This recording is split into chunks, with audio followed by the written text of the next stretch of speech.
tarbiya degani inson yoki bola farzand misol uchun o'zini bir chetroqda tarbiyali, odobli tutishi emasda faqat. U uning asari edi. Ba'zi holatlarda bu zikor hisoblanadi. Haqiqiy tarbiya bo'lmaydi-da.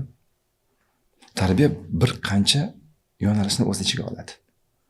Tarbiya o'z arab tilidagi raba yarbu fe'ldan olingan. O'smoq, ziyoda bo'lmoq, ko'paymoq degan ma'noni anglatadi.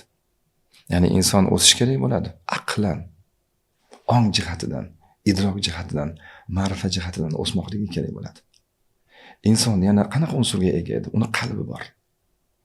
Uning ruhiyati bor. U qalb, vijdon, ruh jihatidan o'smoqligi kerak edi. Ota-ona hissa qo'shadi bu narsaga albatta birinchi o'rinda.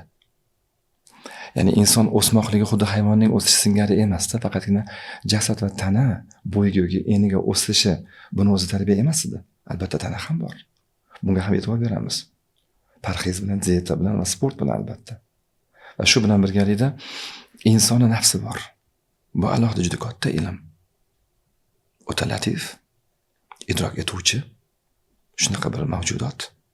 Buni ham tarbiyalash kerak bo'ladi. Buni ham sayqallash kerak bo'ladi. Shuning uchun tarbiya deganda biz nima qilamiz? Bu juda ham katta ko'cha.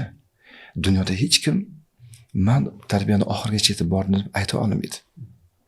Demak, biz nima qilamiz? Ziyoda qilamiz. Nimamizni? Aqlimizni. Chunki inson aqldan iborat edi.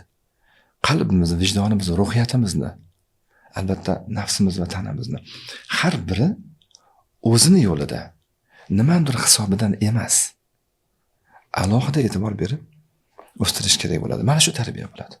Oson narsa emas albatta.